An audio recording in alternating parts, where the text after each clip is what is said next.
कक्षा आरंभ करने से पहले एक बार गायत्री मंत्र का उच्चारण एवं मंगलाचरण करेंगे। उसके पश्चात आज की कक्षा आरंभ करेंगे।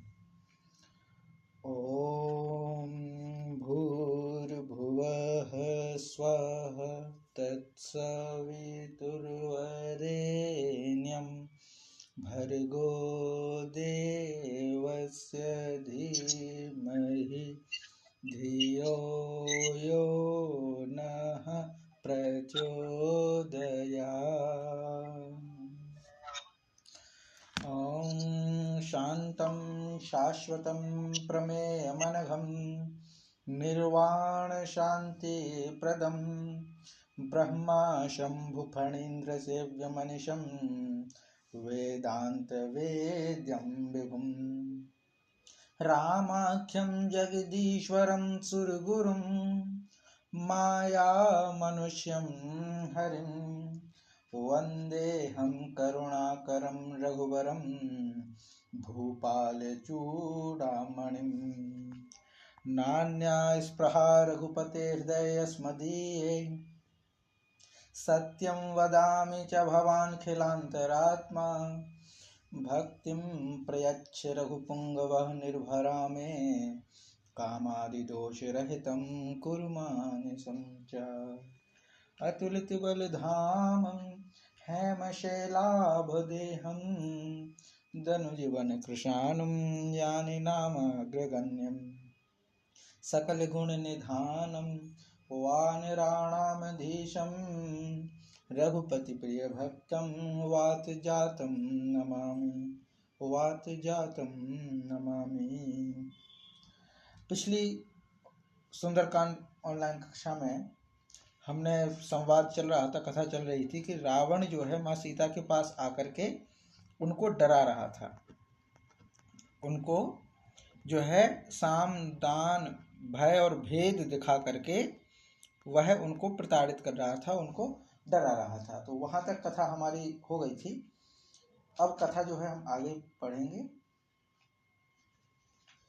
तो इसमें जो है पिछला जो दोहा था हमारा वह था जो हमने पिछली कक्षा में पढ़ा था। आपहि सुन खद्योत सम राम ही भानु समान परुष वचन सुन काढ़ी असी बोला अति खिसियान। ये रावण के लिए कहा गया कि आपहु सुनि खद्योत सम, खुद को खद्योत माने जुगनू के समान सुन करके, राम ही भानु समान, और राम को भानु यानी सूर्य के समान सुना उसने। किसने? रावण ने। क्योंकि सीता माता ने कहा था, क्या कहा था? सीता माता जी ने कहा था कि सुनु दसमुख खद्योत सम, नहीं, सुनु दसमुख खद्योत प्रकाशा कबहु की नलिनी करई विकासा। माने हे दसमुख सुनो, कमलिनी जो होती है वो जुगनू के चमकने से खिलती नहीं है। उसको खिलने के लिए सूर्य के प्रकाश की आवश्यकता है। क्योंकि रावण ने सीता माता से कहा था कि मैं पूरी जो पटरानी, ये जितनी भी जो है मंदोदरी आदि सब रानी जो भी हैं, इन सबको तुम्हारी अनुचरी कर दूंगा, बस एक बार मेरी तरफ देख लो, एक बार मेरी ओर देख लो। तब सीता माता ने कहा था कि कमलिनी जुगनू के चमकने से नहीं खिलती, उसके लिए सूर्य का प्रकाश जरूरी है। माने रावण तुम जुगनू के समान हो और मेरे प्रभु श्री राम सूर्य के समान हैं, तो तुम्हारे कहने से मैं नहीं देखूंगी। माने रावण को जो है माता सीता ने खद्योत माने ये क्या जुगनू कह दिया। तो वही था इसमें कि आप ही सुन खद्योत सम, खुद को जुगनू के समान सुना, राम ही भानु समान, और राम को भानु के समान यानी सूर्य के समान सुना। परुष वचन सुनि काढ़ी असी बोला अति खिसियान।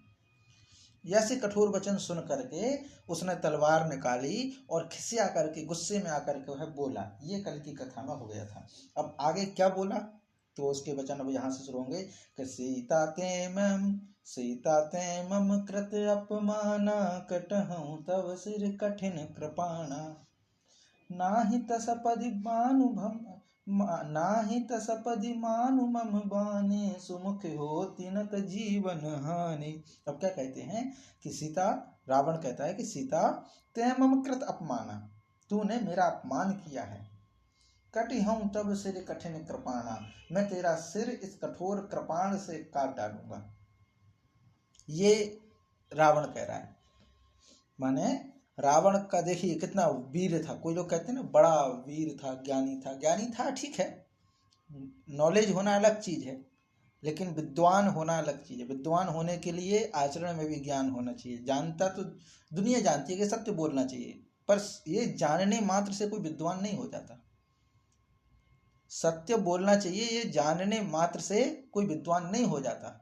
सच्चा विद्वान तो वही है जो पढ़ा सीखा और उसको व्यवहार में पालन करे। रावण बड़ा ज्ञानी था, लेकिन उसने माना कहाँ? उसने कहाँ माना कि मातृवत परदारेषु परद्रव्येषु लोष्टवत? कब माना? संस्कृत तो कहती, संस्कृत का बड़ा ज्ञाता था।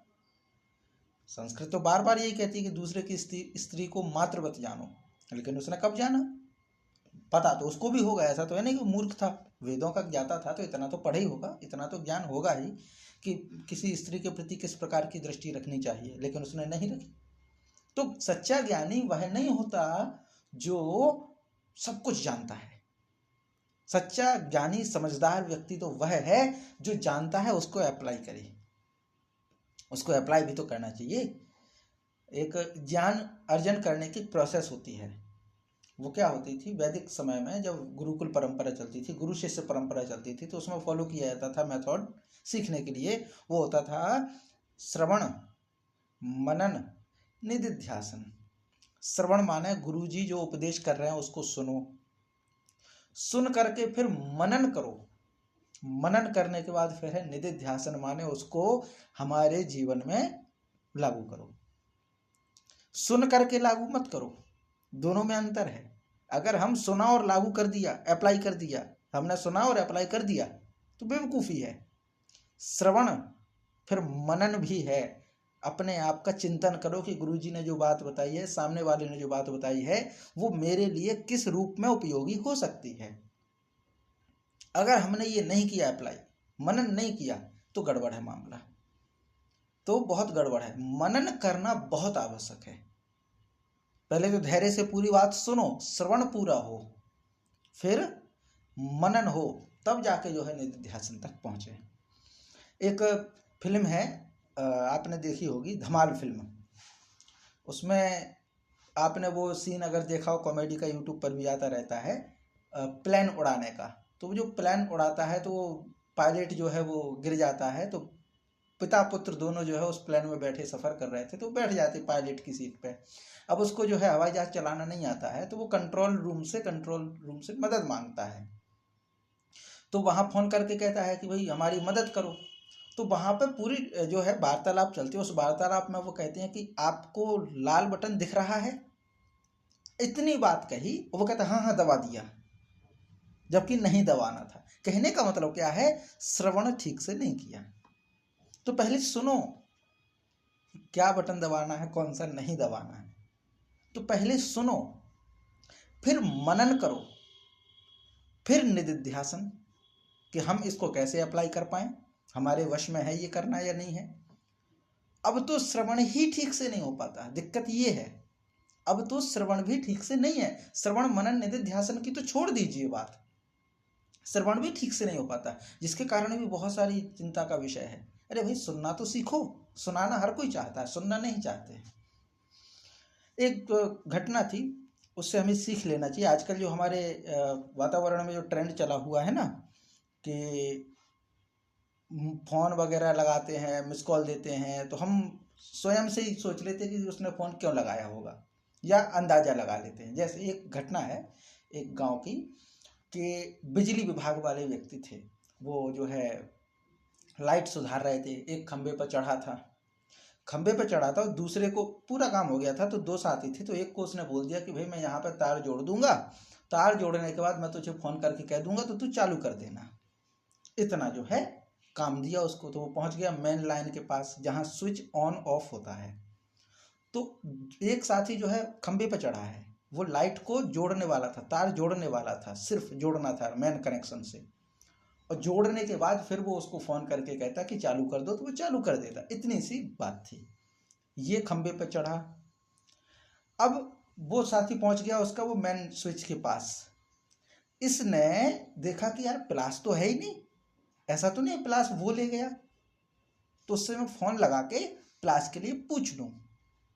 यहाँ पे हाथ में तार पकड़े, यहाँ इसने फोन लगाया, इसने फोन लगाया और सामने जो ऑन ऑफ करने गया था, कनेक्शन करने गया था, चालू करने गया था, उसने बिना फोन अटेंड किए, उसके पास फोन आया, उसने सोचा कि फोन आया है तो चालू करने के लिए कह रहा होगा, तो बिना कुछ कहे उसने बिना कुछ सुने फोन देखा कि फोन आ गया और इसने चालू कर दिया। उसके हाथ में तार था, वहीं से गिरा जमीन पे और कुछ समय तक तड़पता रहा। तड़पते हुए उसने कहा था कि मैंने प्लास के लिए फ़ोन किया था, चालू करने के लिए फ़ोन नहीं किया था।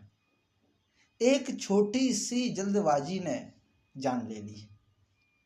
तो कहने का मतलब क्या है कि हम सुन नहीं पाते हैं, तो सुनना और सुन करके फिर मनन करना।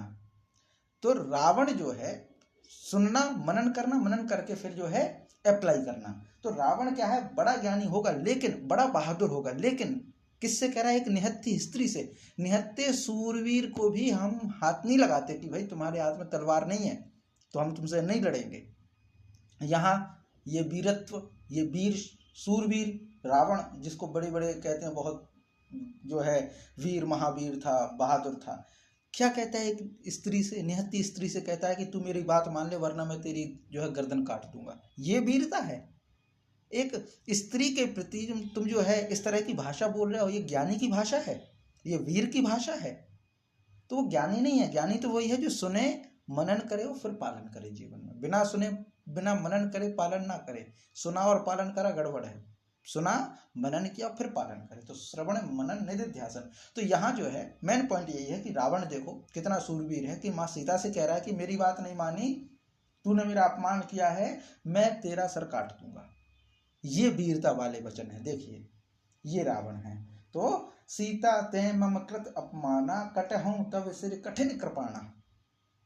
सीता तूने मेरा अपमान किया है, तेरा सिर में कठिन तलवार से, धार वाली तलवार से काट डालूंगा। नहीं तसपदि मानु मम बानी, सुमुखी होती न त जीवन हानि। अब अगर तू चाहती है कि बच जाए, सीता माता से कहता है रावण, सीता माता से रावण कहता है कि अगर तू चाहती है मेरी बात मान ले, न त सपदि, नहीं नहीं त सपदि मानु मम बानी, सपदि माने जल्दी, मानु माने मान, मम बानी मेरी बानी यानी मेरी बात। या तो तूने मेरा अपमान किया है, रावण बोलता है कि तूने मेरा अपमान किया है इसलिए मैं तेरे सर को काट दूंगा। अगर तू बचना चाहती है तो मेरी बात को मान ले, सुमुखी होत ना तो जीवन हारी, हे सुमुखी नहीं तो जीवन की हानि हो जाएगी। ये धमकी है रावण की। ये रावण धमकी देता है माँ सीता से, सीता के प्रति। और सीता माता की बहादुरी देखो, जो व्यक्ति जिसके उसमें बंदी बनी हुई हैं, सेना चारों ओर से है, नारियां हैं, उनकी सेना रक्षक, महिला रक्षक भी हैं, है ना, माने जो स्त्री हैं, राक्षसी हैं, वह भी जो है उसमें है सैनिक के रूप में।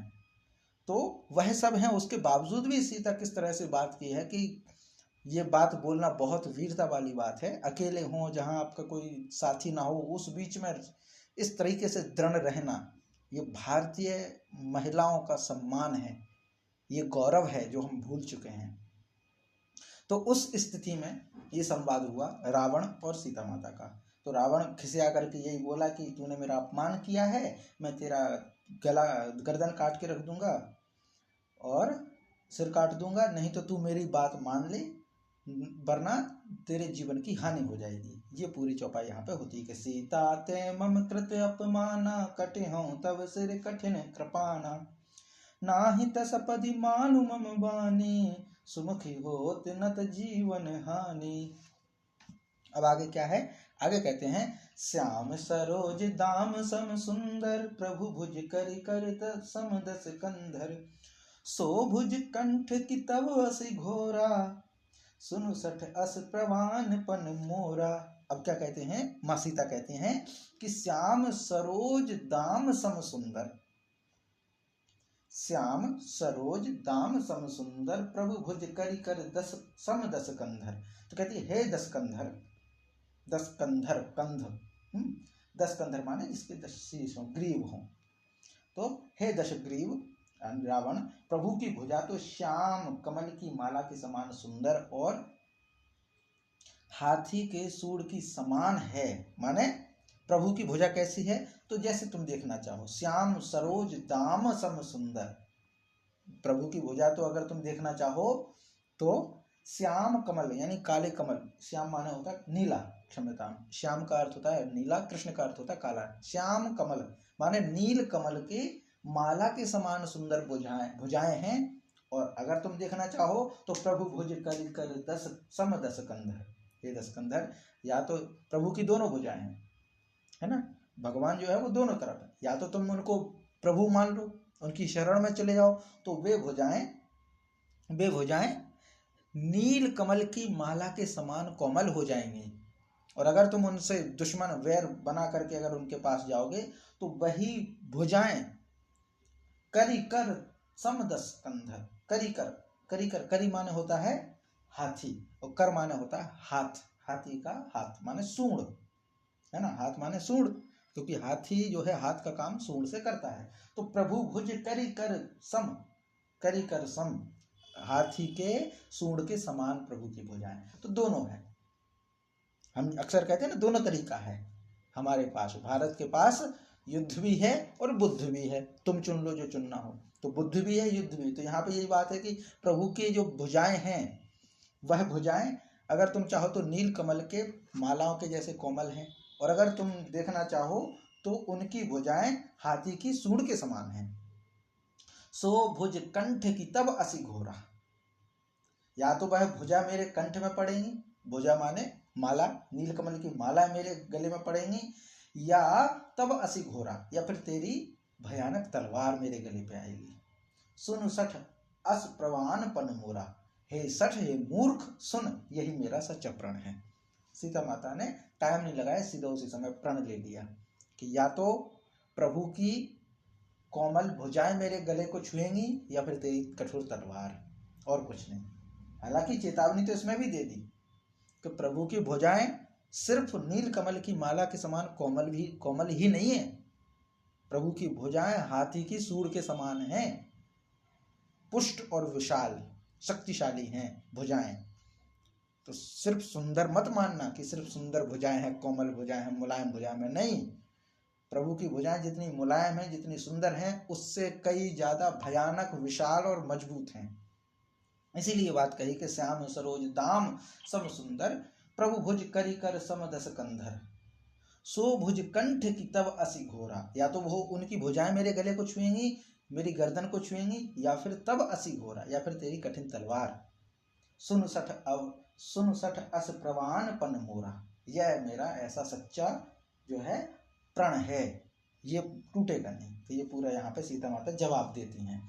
तो श्याम सरोज दाम सम सुंदर, प्रभु भुज करि कर सम दस कंधर, सो भुज कंठ की तब अस घोरा, सुनु सठ अस प्रवान पन मोरा, सुनु सठ अस प्रवान पन मोरा। यहाँ पर होती, फिर आगे कहती हैं, आगे संवाद होता है कि चंद्रहास हरु मम परितापम, रघुपति विरह अनल संजातम, शीतल निसति बहसि बर धारा, कह सीता हरु मम दुख भारा। अब क्या कहती हैं सीता माता कि चंद्रहास हरु मम परितापम, हे चंद्रहास तलवार, श्री रघुनाथ जी की विरह की अग्नि से उत्पन्न मेरी भारी जलन को तू हर ले। हे तलवार, तू शीतल, तीव्र और श्रेष्ठ धारा बहाती है, तेरी धारा ठंडी और तेज है, तू मेरे दुख के बोझ को हर ले। ये माँ सीता कहती हैं, किससे? चंद्रहास, किसके हाथ में? रावण के हाथ में जो चंद्रहास तलवार है, उस चंद्रहास तलवार से कहती हैं कि हे तलवार, हे चंद्रहास, रघुवीर जी की विरह की जो अग्नि है वह मुझे बहुत तपा रही है, जलन दे रही, कष्ट दे रही है, लेकिन हे तलवार, तेरी जो प्रहार होता है तो तू शीतल, तीव्र और श्रेष्ठ धारा बहाती है। शीतल, रक्त शीतल, तीव्र माने तेजी से, श्रेष्ठ धारा बहाती माने तेरी धारा ठंडी और तेज है। रक्त जो है जैसे निकले, अब जो भी ईश्वर जाने, पर यहाँ पे जो कहा गया है वही कि तू दुख के बोझ को हर लेती है, रक्त निकल जाता है, तेरी धारा जो है वो श्रेष्ठ है। तो अग्नि की अपेक्षा तेरे द्वारा बहाई गई रक्त की धारा ज्यादा श्रेष्ठ है, ज्यादा ठंडी है, तो तू मेरे दुख के बोझ को हर ले। ये प्रार्थना करती हैं चंद्रहास से माता सीता।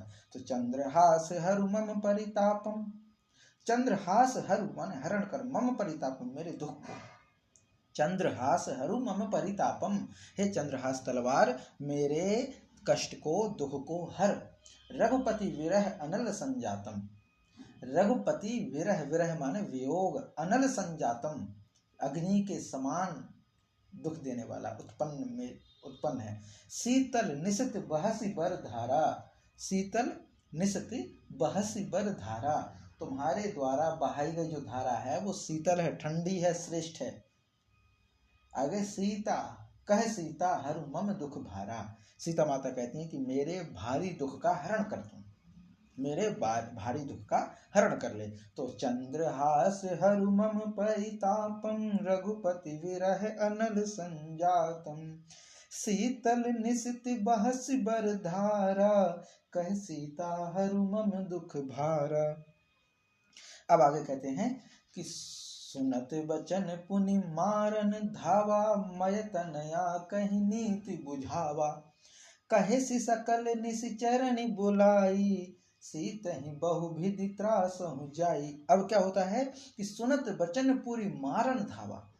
अब ये रावण है कि सुनत वचन, वचन को सुनते ही, किसके वचन को? सीता माता के वचन को। तो सीता जी के वचन को सुनते ही मारन धावा, मारने के लिए दौड़ा। ये देखो ये वीर है। सुनत वचन पुनि मारन धावा, सीता माता के वचन को सुनकर के रावण मारने को दौड़ा। मय तनया, मय तनया कहीं नीति बुझावा, मय तनया माने मंदोदरी, मय दानव की पुत्री मंदोदरी, मय दानव की पुत्री, मय तनया, मय नाम का एक राक्षस था, दानव था, उसकी पुत्री मय तनया, तनया तनय माने होता पुत्र, तनया माने होती पुत्री। तो मय की तनया, मय की पुत्री कहीं नीति बुझावा, नीति कहकर उसको बुझावा माने समझाया। रावण ने तो जैसे ही वचन सुने वो बौखला गया, मारने को आ गया। तब जो है मंदोदरी आई और उन्होंने उसको नीति समझाई। कहसी सकल निशिचरन ही बुलाई, तब रावण ने सब राक्षसियों को बुलाकर कहा, क्या कहा? सीता ही बहुविधि त्रासहु जाई, जाकर सीता को बहुत प्रकार से भय दिखाओ। क्योंकि यहाँ पे जो है जैसे वो मारने दौड़ा, अब ये वीर कैसा वीर जो अपने क्रोध को ही वश में ना रख पाए। हम तो ये कहते हैं भाई विद्वान ब्राह्मण होते हुए वीर, ब्राह्मण से मतलब हम बार बार कहते हैं ब्राह्मण कोई वो नहीं है जाति, जन्म से नहीं है। ब्राह्मण माने विद्वता है उसकी, इसलिए ब्राह्मण कहा, इसलिए नहीं कि वो विश्ववा का पुत्र था, वो तो ठीक है, सब बातें अलग हैं, लेकिन ज्ञाता था, वेदों का ज्ञाता था वो, पुराण निगम, पुराण उपनिषद आदि सब उसको कंठस्थ थे, नीति का ज्ञान था उसको। उसके बावजूद वो जो है मारने के लिए आ गया। एक बात से आपके अंदर इतनी क्षमता नहीं है कि अपने क्रोध को वश में रख सको, वही रावण है। जो अपने क्रोध को ना रख सके वही रावण है। थोड़ा सा किसी ने हवा दी और हम फूल जाएं, हम क्रोध में आ जाएं, वो रावण है। और राम वही है जो धैर्य में रहें, राम वही है जो धैर्य धारण करें।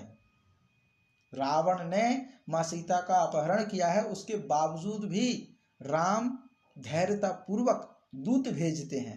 हनुमान जी को भेजा ना, फिर अंगद भी आएंगे, फिर नीति की बात होगी कि भाई ठीक है मान जाओ, ना लड़ना पड़े, रक्तपात ना हो, बहुत समझाने की कोशिश करेंगे। ये होती धैर्य। तो यही चीज है। तो रावण भले कितना ही ज्ञानी हो, लेकिन जो है बार बार अपने क्रोध को बढ़ा देते हैं, अपने क्रोध को नियंत्रण में नहीं रख पाते। तो सुनत बचन पुनि मारन धावा, मैं तनहा कहीं नीति बुझावा।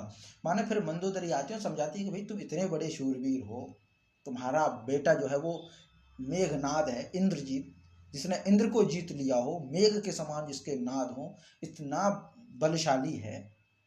तुम्हारा एक भाई कुंभकर्ण है, तुम्हारा एक भाई विभीषण है जो नीति के ही देवता कहे जाते हैं, उसके बावजूद ही तुम एक निहत्थी स्त्री पर हाथ उठाते हो।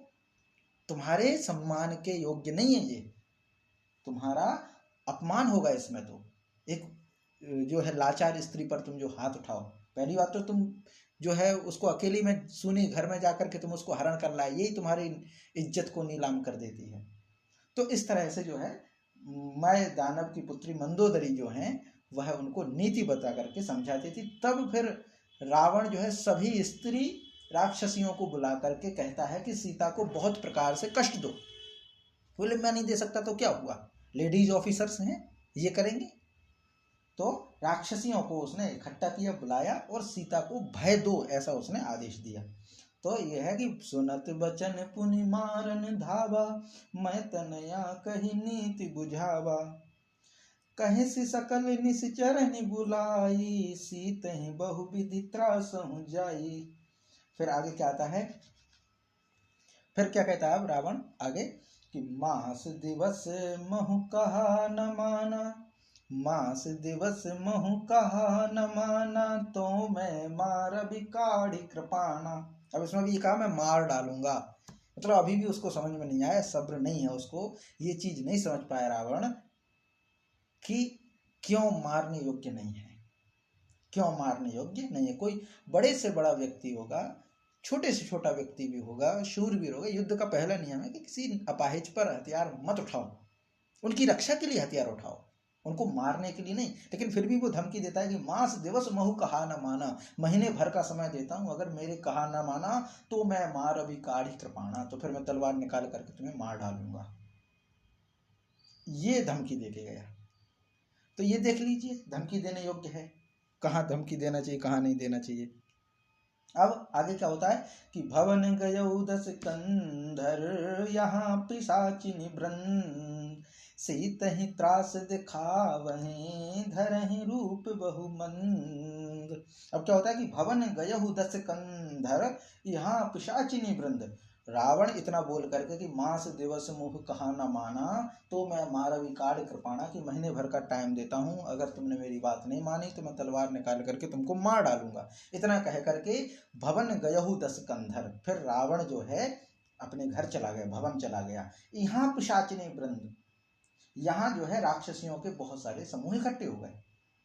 फिर क्या, सीत ही त्रास दिखावहि, धरहि रूप बहुमंद, बहुत बुरे से बुरे रूप धारण करके सीता जी को भय दिखाने लगे। ये कौन, राक्षसियां जो हैं, क्योंकि वो कह गया ना कि सभी राक्षसियों को इकट्ठा बुला करके उसने कह दिया कि इसको जितना हो सके उतना त्रास दो, इसको कष्ट दो, 3rd डिग्री ट्रीटमेंट दो, इसको जितना हो सके टॉर्चर करो, मेरी बात माने। महीने भर का टाइम दे दिया कि अगर तुमने मेरी बात नहीं मानी, अगर मेरी बात नहीं मानी तो तलवार निकाल करके मार डालूंगा। ये रावण है, ये रावण का चरित्र है जो रामचरितमानस के अनुसार है। तो इस तरह का रावण है, ये कोई नीति नहीं है।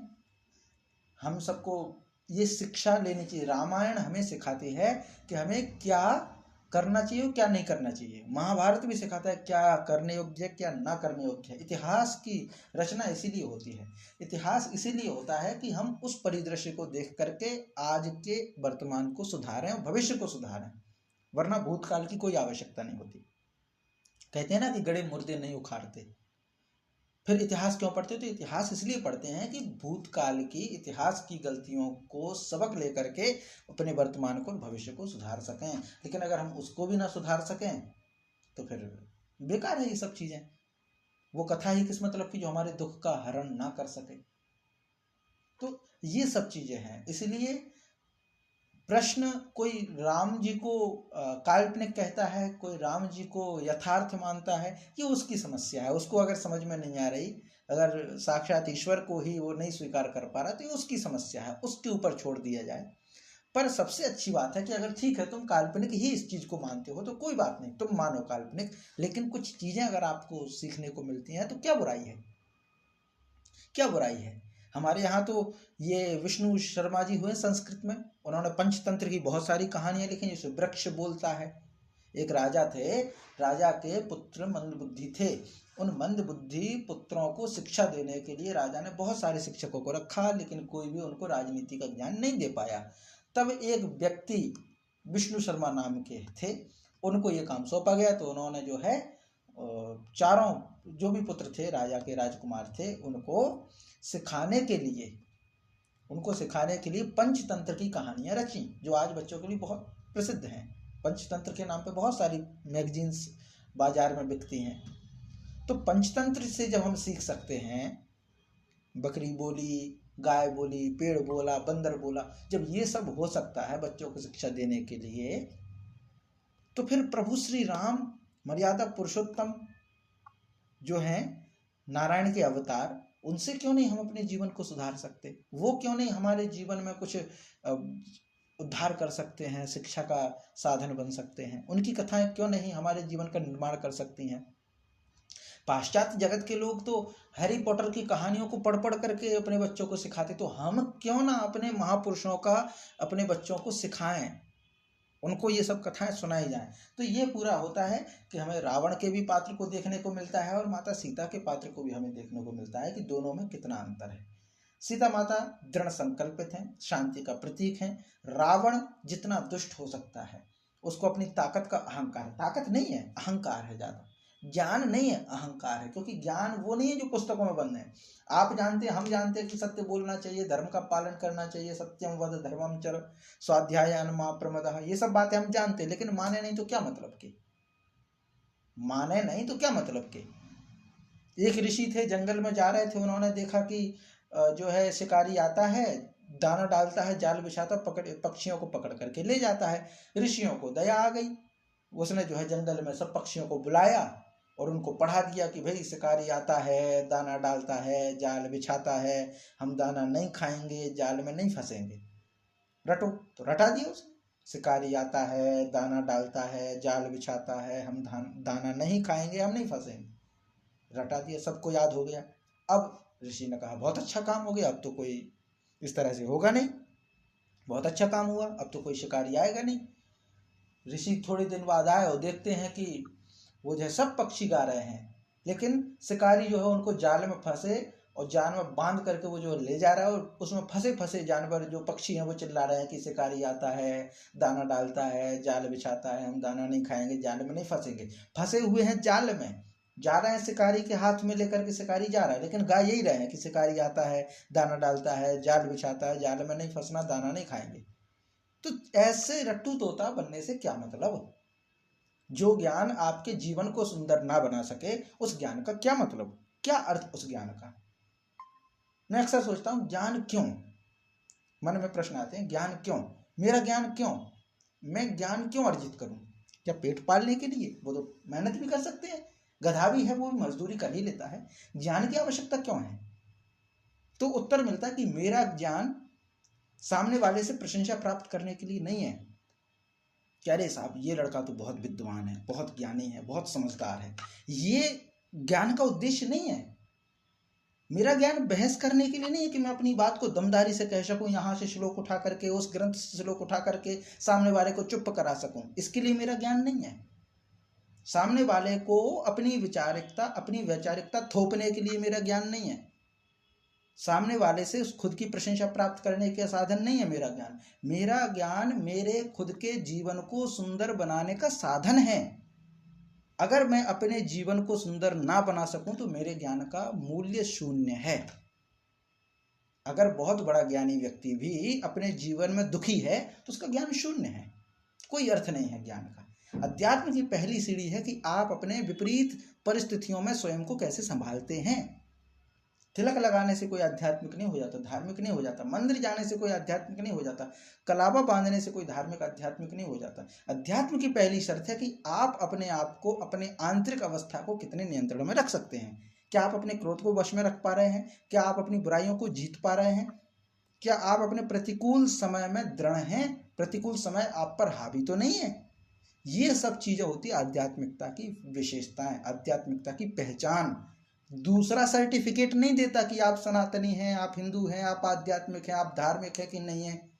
दूसरा नहीं देगा ये सर्टिफिकेट। ये तो स्वयं का है, आभास होता है कि हमारे जीवन में कुछ नहीं लेकिन फिर भी प्रसन्नता रहे, अभाव होने पर भी हमारी प्रसन्नता के भाव रहे। यही आध्यात्मिकता की पहली सीढ़ी है। जो यहाँ तक पहुँच पाता है तो अध्यात्म की ओर बढ़ पाएगा। तो आज हमारा यही होता है। इसका पूरा एक बार पाठ करते हैं, वाचन करते हैं, फिर कक्षा समाप्त करेंगे। यहाँ से शुरू होता है कि सीता ते मम कृत अपमाना, कटिहूँ तब सिर कठिन कृपाना, नाहि तसपदि मानु मम बानी, सुमुखी होति नत जीवन हानि। श्याम सरोज दाम सम सुंदर, प्रभु भुज करि कर सम दस कंधर, सो भुज कंठ की तव असि घोरा, सुनु सठ अस प्रवान पन मोरा। चंद्रहास हरु मम परितापम, रघुपति बिरह अनल संजातम। शीतल निसति बहसि बर धारा, कह सीता हरु मम दुख भारा। सुनत बचन पुनि मारन धावा, मैं तनया कहि नीति बुझावा। कहसि सकल निश्चरनि बुलाई, सीतहि बहुविधि त्रासहु जाई। मास दिवस महु कहा न माना, तो मैं मार बिकाड़ी कृपाणा। भवन गयहु 10 कंधर, यहाँ पिशाचिनी ब्रन। सीतहि त्रास दिखावहीं, धरहि रूप बहुमंद। जय सिया राम। जी माता जी आप पाठ करेंगे।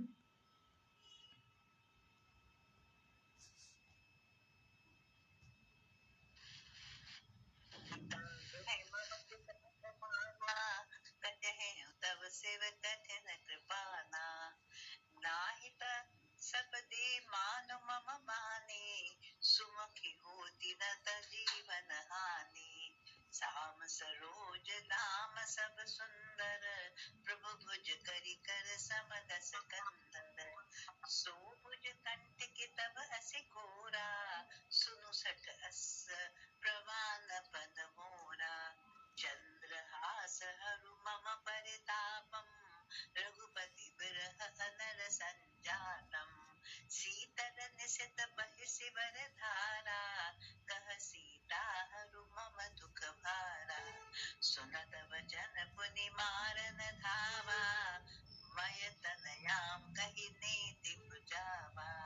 कहि सकल निश्चर नहीं बुलाई, सीतहि बहुविधि प्रासहु जाई। मास दिवस महु कहा न माना, तो मैं मार बिकाड़ी कृपाना। भवन गयो 10 कंदरा, यहाँ पिशाचिनी वृंद।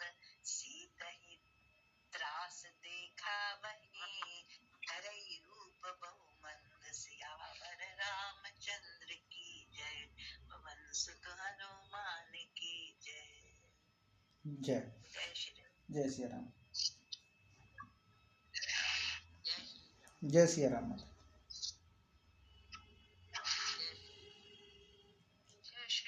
जय सिया राम।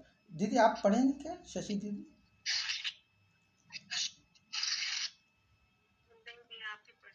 जी ठीक है। मधु माता जी आप?